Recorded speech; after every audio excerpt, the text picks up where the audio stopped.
2 veces, durante el reinado de Salomón, el Señor se le apareció y le dirigió palabras de aprobación y consejo, a saber, en la visión nocturna de Gabaón, cuando la promesa de darle sabiduría, riquezas y honores fue acompañada de una exhortación a permanecer humilde y obediente, y después de la dedicación del templo, cuando una vez más el Señor le alentó a ser fiel. Fueron claras las amonestaciones que se dieron a Salomón, y maravillosas las promesas que se le hicieron. Sin embargo quedó registrado acerca de aquel que, por sus circunstancias, parecía abundantemente preparado en su carácter y en su vida para prestar atención a la exhortación y cumplir con lo que el cielo esperaba de él, mas él no guardó lo que le mandó Jehová. Estaba su corazón desviado de Jehová Dios de Israel, que le había aparecido 2 veces, y le había mandado acerca de esto, que no siguiese a dioses ajenos. Primera de Reyes 11, verso 9 y 10. Y tan completa fue su apostasía, tanto se endureció su corazón en la transgresión, que su caso parecía casi desesperado. Salomón se desvió del goce de la comunión divina para hallar satisfacción en los placeres de los sentidos. Acerca de lo que experimentó dice: engrandecí mis obras, edifiquéme casas, plantéme viñas, híceme huertos y jardines, poseí siervos y siervas, alleguéme también plata y oro, y tesoro preciado de reyes y de provincias, híceme de cantores y cantoras, y los deleites de los hijos de los hombres, instrumentos músicos y de todas suertes. Y fui engrandecido, y aumentado más que todos los que fueron antes de mí en Jerusalén. No negué a mis ojos ninguna cosa que desearan, ni aparté mi corazón de placer alguno, porque mi corazón gozó de todo mi trabajo. Miré yo luego todas las obras que habían hecho mis manos, y el trabajo que tomé para hacerlas, y he aquí, todo vanidad y aflicción de espíritu, y no hay provecho debajo del sol. Después torné yo a mirar para ver la sabiduría y los desvaríos y la necedad, porque qué hombre hay que pueda seguir al rey en lo que ya hicieron. Aborrecí por tanto la vida. Yo asimismo aborrecí todo mi trabajo que había puesto por obra debajo del sol. Eclesiastés 2, verso 4 al 18. Por su propia amarga experiencia, Salomón aprendió cuán vacía es una vida dedicada a buscar las cosas terrenales como el bien más elevado. Erigió altares a los dioses paganos, pero fue tan solo para comprobar cuán vana es su promesa de dar descanso al espíritu. Pensamientos lóbregos le acosaban día y noche. Para él ya no había gozo en la vida ni paz espiritual, y el futuro se le anunciaba sombrío y desesperado. Sin embargo, el Señor no le abandonó. Mediante mensajes de reprensión y castigos severos, procuró despertar al rey y hacerle comprender cuán pecaminosa era su conducta. Le privó de su cuidado protector, y permitió que los adversarios le atacaran y debilitasen el reino. Y Jehová suscitó un adversario a Salomón, Hadad, idumeo. Despertóle también Dios por adversario a Rezón, capitán de una compañía quien aborreció a Israel, y reinó sobre la Siria. Asimismo Jeroboam, siervo de Salomón y hombre valiente, alzó su mano contra el rey. Primera de Reyes 11, verso 14 al 28. A la postre, el Señor envió a Salomón, mediante un profeta, este mensaje sorprendente: por cuanto ha habido esto en ti, y no has guardado mi pacto y mis estatutos que yo te mandé, romperé el reino de ti, y lo entregaré a tu siervo.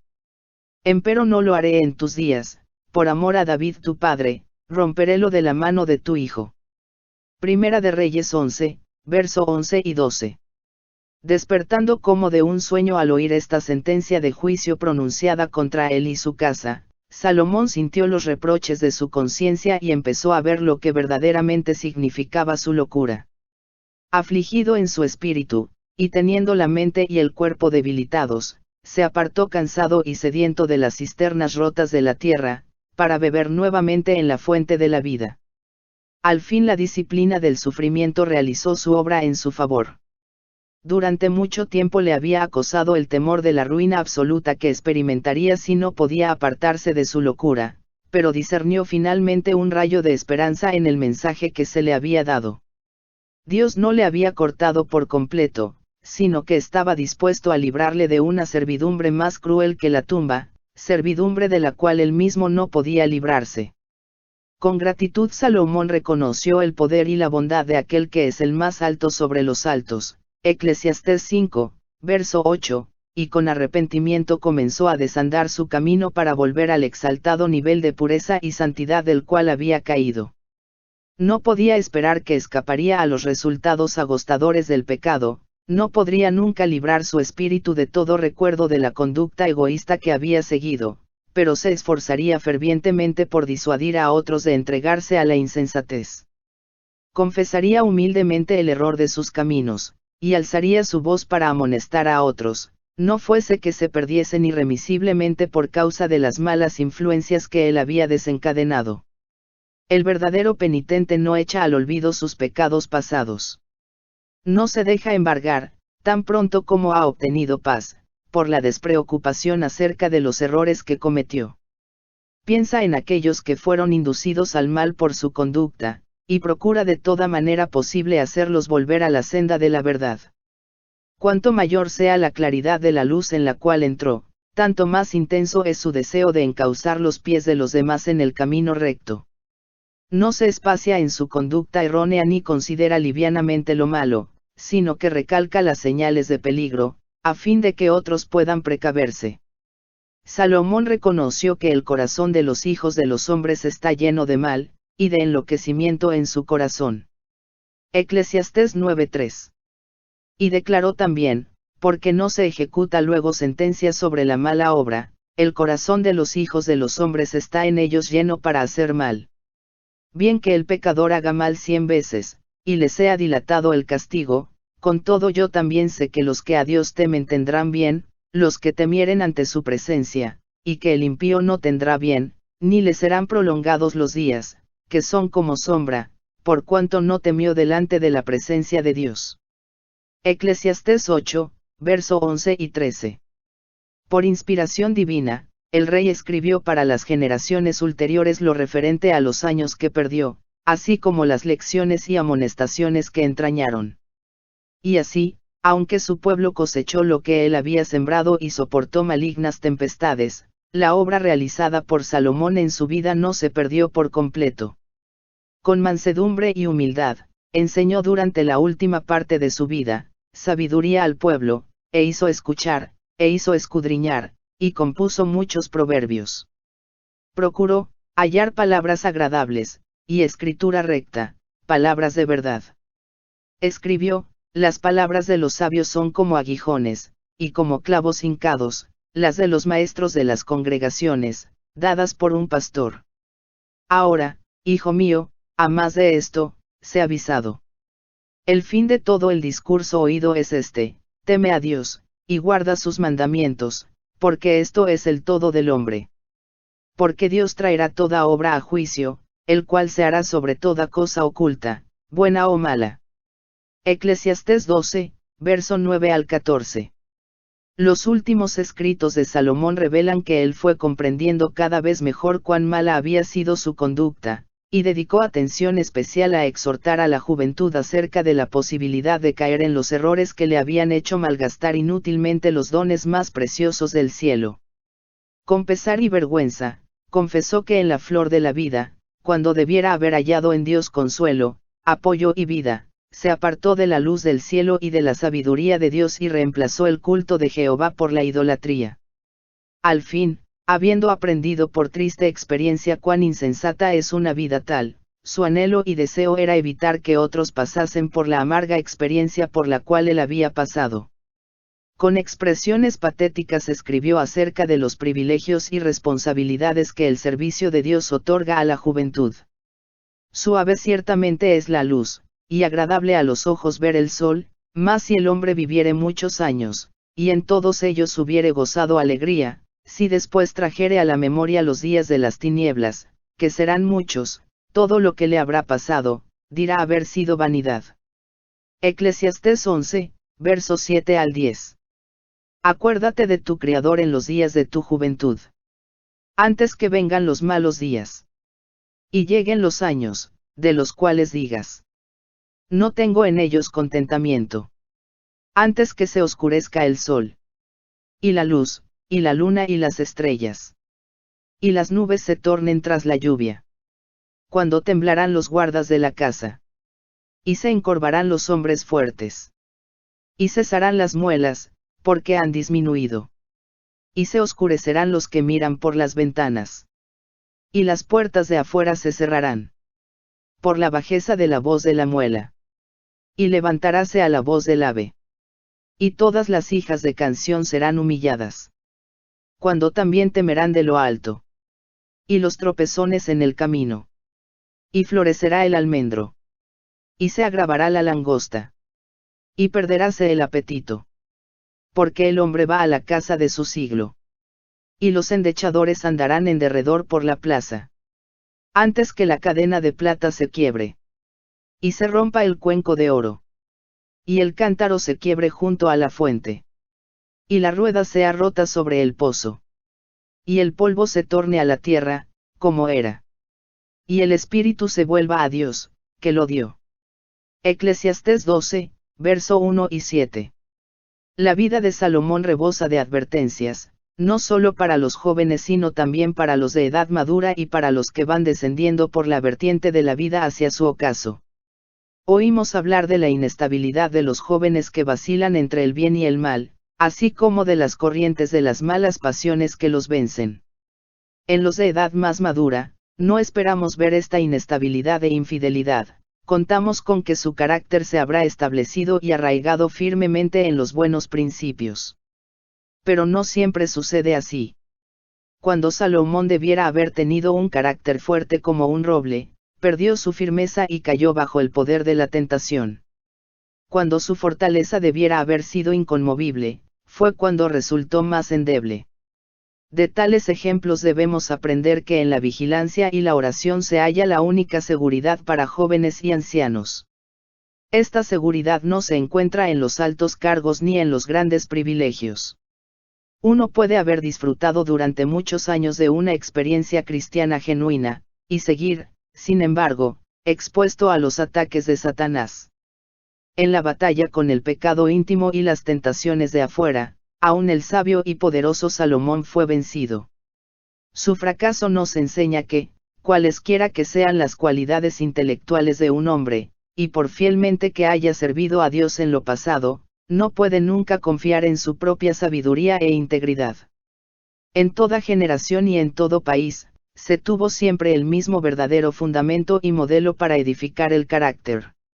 La ley divina que ordena, amarás al Señor tu Dios de todo tu corazón, y a tu prójimo como a ti mismo, Lucas 10, verso 27, el gran principio manifestado en el carácter y la vida de nuestro Salvador, es el único fundamento seguro, la única guía fidedigna.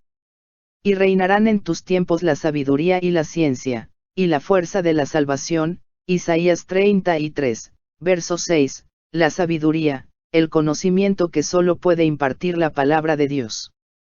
Estas palabras dirigidas a Israel acerca de la obediencia a los mandamientos de Dios, esta es vuestra sabiduría y vuestra inteligencia en ojos de los pueblos, Deuteronomio 4:6, encierran tanta verdad hoy como cuando fueron pronunciadas. Encierran la única salvaguardia para la integridad individual, la pureza del hogar, el bienestar de la sociedad, o la estabilidad de la nación. En medio de todas las perplejidades y los peligros de la vida, así como de los acertos contradictorios, la única regla segura consiste en hacer lo que Dios dice. Los mandamientos de Jehová son rectos, Salmos 19, verso 8, y el que hace estas cosas, no resbalará para siempre. Salmos 15, verso 5. Los que escuchen la amonestación que encierra la apostasía de Salomón evitarán el primer paso hacia los pecados que le vencieron. Únicamente la obediencia a los requerimientos del cielo guardará de la apostasía a los hombres. Dios les concedió mucha luz y muchas bendiciones, pero a menos que acepten esa luz y esas bendiciones, ellas no les darán seguridad contra la desobediencia y la apostasía. Cuando aquellos a quienes Dios exaltó a cargos de gran confianza se apartan de Él para depender de la sabiduría humana, su luz se trueca en tinieblas. La capacidad que les fuera dada llega a ser una trampa. Hasta que el conflicto termine, habrá quienes se aparten de Dios. Satanás ordenará de tal manera las circunstancias que, a menos que seamos guardados por el poder divino, ellas debilitarán casi imperceptiblemente las fortificaciones del alma. Necesitamos preguntar a cada paso, ¿es este el camino del Señor? Mientras dure la vida, habrá necesidad de guardar los afectos y las pasiones con propósito firme. Ni un solo momento podemos estar seguros, a no ser que confiemos en Dios y tengamos nuestra vida escondida en Cristo. La vigilancia y la oración son la salvaguardia de la pureza. Todos los que entren en la ciudad de Dios lo harán por la puerta estrecha, por esfuerzo y agonía, porque no entrará en ella ninguna cosa sucia, o que hace abominación. Apocalipsis 21, verso 27. Pero nadie que haya caído necesita desesperar. Hombres de edad, que fueron una vez honrados por Dios, pueden haber manchado sus almas y sacrificado la virtud sobre el altar de la concupiscencia, pero si se arrepienten, abandonan el pecado y se vuelven a su Dios, sigue habiendo esperanza para ellos. El que declara, sé fiel hasta la muerte, y yo te daré la corona de la vida, Apocalipsis 2:10, formula también esta invitación, deje el impío su camino, y el hombre inicuo sus pensamientos, y vuélvase a Jehová, el cual tendrá de él misericordia, y al Dios nuestro, el cual será amplio en perdonar. Isaías 55, verso 7. Dios aborrece el pecado, pero ama al pecador. Declara, yo medicinaré su rebelión, amarélos de voluntad. Oseas 14, verso 4. El arrepentimiento de Salomón fue sincero, pero el daño que había hecho su ejemplo al obrar mal, no podía ser deshecho. Durante su apostasía, hubo en el reino hombres que permanecieron fieles a su cometido, y conservaron su pureza y lealtad. Pero muchos fueron extraviados, y las fuerzas del mal desencadenadas por la introducción de la idolatría y de las prácticas mundanales, no las pudo detener fácilmente el rey penitente. Su influencia en favor del bien quedó grandemente debilitada. Muchos vacilaban cuando se trataba de confiar plenamente en su dirección. Aunque el rey confesó su pecado y escribió, para beneficio de las generaciones ulteriores, el relato de su insensatez y arrepentimiento, no podía esperar que fuese completamente destruida la influencia funesta de sus malas acciones. Envalentonados por su apostasía, muchos continuaron obrando mal, y solamente mal. Y en la conducta descendente de muchos de los príncipes que le siguieron, puede rastrearse la triste influencia que ejerció al prostituir las facultades que Dios le había dado. En la angustia de sus amargas reflexiones sobre lo malo de su conducta, Salomón se sintió constreñido a declarar, mejor es la sabiduría que las armas de guerra, mas un pecador destruye mucho bien. Hay un mal que debajo del sol he visto, a manera de error emanado del príncipe, la necedad está colocada en grandes alturas. Las moscas muertas hacen jede y dar mal olor el perfume del perfumista, así una pequeña locura, al estimado por sabiduría y honra. Eclesiastés 9, verso 18, 10, versos 5, 6 y 1. Entre las muchas lecciones enseñadas por la vida de Salomón, ninguna se recalca tanto como la referente al poder de la influencia para el bien o para el mal. Por limitada que sea nuestra esfera, ejercemos una influencia benéfica o maléfica. Sin que lo sepamos y sin que podamos evitarlo, ella se ejerce sobre los demás en bendición o maldición. Puede ir acompañada de la lobreguez del descontento y del egoísmo, o del veneno mortal de algún pecado que hayamos conservado, o puede ir cargada del poder vivificante de la fe, el valor y la esperanza, así como de la suave fragancia del amor. Pero lo seguro es que manifestará su potencia para el bien o para el mal. Puede llenarnos de pavor el pensar que nuestra influencia pueda tener sabor de muerte para muerte, y sin embargo es así. Un alma extraviada, que pierde la bienaventuranza eterna, es una pérdida inestimable. Y sin embargo un acto temerario o una palabra irreflexiva de nuestra parte, puede ejercer una influencia tan profunda sobre la vida de otra persona, que resulte en la ruina de su alma. Una sola mancha en nuestro carácter puede desviar a muchos de Cristo. Mientras la semilla sembrada produce una cosecha, y ésta a su vez se siembra, la mies se multiplica. En nuestras relaciones con los demás, esta ley se cumple. Cada acto, cada palabra, constituye una semilla que dará fruto. Cada acto de bondad reflexiva, de obediencia, de abnegación, se reproducirá en los demás, y por ellos en otros aún. Así también cada acto de envidia, malicia y disensión, es una semilla que producirá una raíz de amargura, Hebreos 12, verso 15, por la cual muchos serán contaminados. Y cuánto mayor aún será el número de los que serán envenenados por esos muchos. Así prosigue para este tiempo y para la eternidad la siembra del bien y del mal.